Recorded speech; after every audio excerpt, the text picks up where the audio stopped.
سے جنت کا مالک ملتا ہے، اس سے جنت کا مالک ملتا ہے، جن کی جنت ہے، جن کے جنت ملک کی گئی، جو جنت کے مالک ہیں، فرمایا درود پاک سے وہ ملتا ہے۔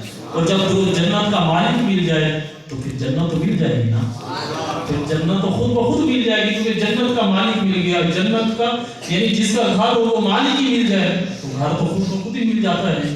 تو پہلے ہم سب سے پہلے ہم پیاری زبردست یعنی ایک آپ کو روایت سناؤں گا درود پاک کی فضیلت کے حوالے سے۔ شیخ ابو حفص کاظمی رحمۃ اللہ علیہ، آپ کا جب انتقال ہوا، یہ بہت بڑے اللہ کے ولی گزرے، تو ان کا جب انتقال ہوا تو چند دنوں کے بعد ان کے کسی دوست نے ان کو خواب میں ان کے تشریف لائے، یہ کسی اپنے دوست کے خواب میں تشریف لائے۔ دوست نے پوچھا کیا حال ہے، قبر میں کیا گزری؟ فرمایا مجھ پر بڑا کرم ہوا۔ واقعہ یوں پیش آیا کہ جب مجھے قبر میں دفن کر دیا گیا تو منکر نکیر یعنی قبر میں سوال پوچھنے والے فرشتے پہنچ گئے،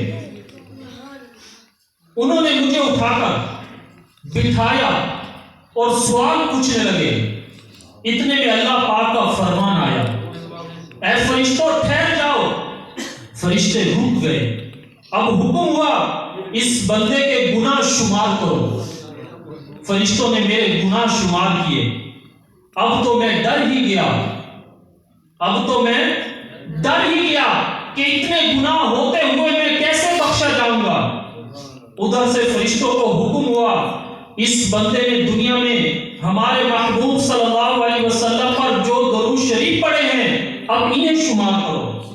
فرشتوں نے میرے پڑھے ہوئے درود پاک گننا شروع کیے، خوش قسمتی سے میرے پڑھے ہوئے درود پاک گناہوں سے زیادہ تھے۔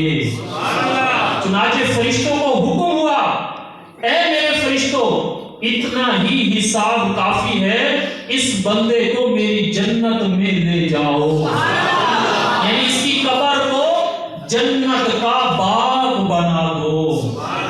پیارے میرے اسلامی بھائیو، کتنی پیاری بات ہے۔ قبر کے حساب سے، قبر کے عذاب سے، منکر نکیر کے سوالوں سے نجات پانے کا بہترین وظیفہ ہے درود پاک کی کثرت کیجیے۔ اللہ پاک ہمیں کثرت سے درود پاک پڑھنے کی توفیق نصیب فرمائے، کثرت کے ساتھ ہمیں درود پاک پڑھنا نصیب فرمائے۔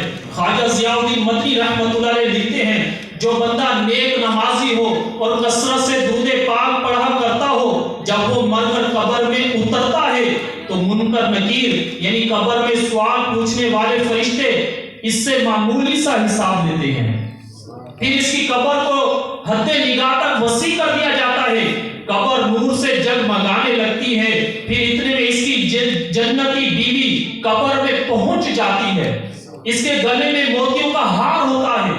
جیسے ہی یہ بندہ اس ہار کی طرف اشارہ کرتا ہے تو ہار ٹوٹ کر گر جاتا ہے۔ اس کی جنتی بیوی کہتی ہے پریشانی کی بات نہیں ہے، ہم ان موتیوں کو چن لیتے ہیں۔ یہ دونوں مل کر موتیوں کو چننا شروع کرتے ہیں، بس ابھی یہ سارے موتی چن بھی نہیں پائیں گے کہ قیامت قائم ہو جائے گی۔